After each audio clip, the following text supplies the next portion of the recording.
Good morning, friends.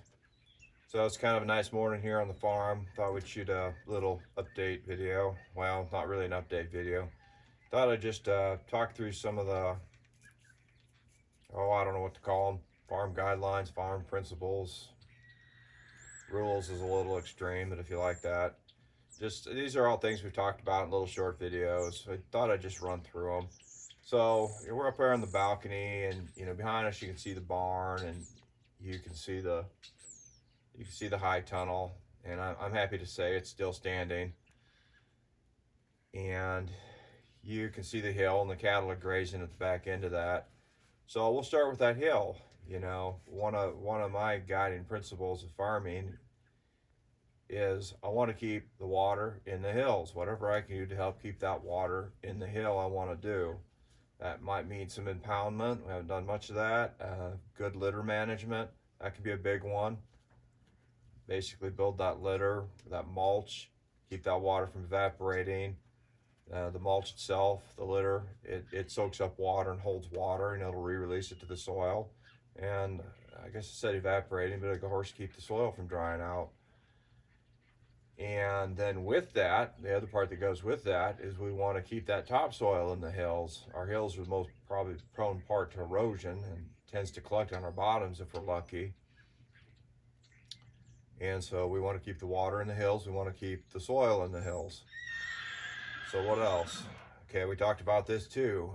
The farm, the first family we want to feed off the farm is the farm family. If you're raising food, you want to be eating that food. If you're doing so, that sounds silly because it's a given to you, but there are people raising products and specialty products and direct marketing aren't eating their own food. Eat your own food. Even just from a marketing standpoint, you need to know what your product is like and be able to advise customers on how to cook it. And with that, and if you notice, I got a book sitting here on the deck with me. This is one of the, well, this guy talked about all those principles I've covered actually. Man by Channing Cope. I haven't opened the book in a lot of years. I believe he's an extension agent in the South. But the name of the book is Front Porch Farmer. It's an old book. Maybe we'll read it next winter.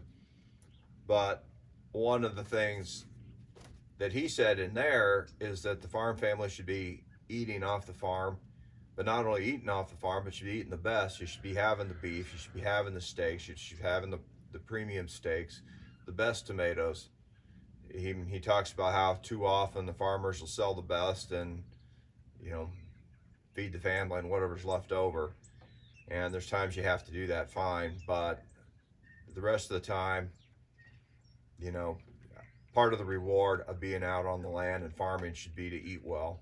So I would encourage you to do that, and that's what we try to do. And with that, if you're from this part of the country, you've heard the stories, but a lot of the farms and ranches, back in the 30s and even through the 50s, every calf went to sale, every cull cow, anything that could be sold got sold, and the family pretty much lived off game they hunted. Times are that bad, and then fine, so be it. But like I said, the rest of the time, eat well. So what else do we have? We talked about this one, every dollar. So of course we all like to have nice personal belongings too, and I'm not advocating against that, but I'm not advocating for poverty, but Goodwills, garage sales, auctions, you can pick off a lot of what you need there. And of course we'd all like to have everything new all the time, but every dollar that we don't have to spend on a shirt or a pair of boots, if we're fortunate enough to score those things, that's a dollar that we can turn around and put into the farm. We can buy feed to feed livestock. We can buy a piece of equipment. We can buy a part for a piece of equipment. And if you're well financed and you don't have to do these things, that's fine, that's great. If you're trying to build up from scratch, then this may be the way you do it. That may be where the capital comes from. And I've certainly bought plenty of new stuff, and I've bought plenty of used stuff. But again, every dollar you don't have to spend on something else, like on the living expenses, is a dollar you can invest in the farm. And I'm not advocating for poverty. I'm not advocating depriving yourself or the family. Just spend those dollars wisely. Okay, we got water in the hills. Got every dollar. Feed the farm family first. Keep the soil in the hills. What else, folks? Any questions? I know there's others. Christopher, anything coming to mind? Nope, nothing coming to mind for him either. Alrighty, friends. Tell you what. Down on the trailer, we've got a big radial arm saw we bought at an auction for not much money. If you're nice to him, maybe get Christopher to do a walk around. Anyway, that's all I got for now. I hope everybody has a great day, and we'll talk to you later. Bye.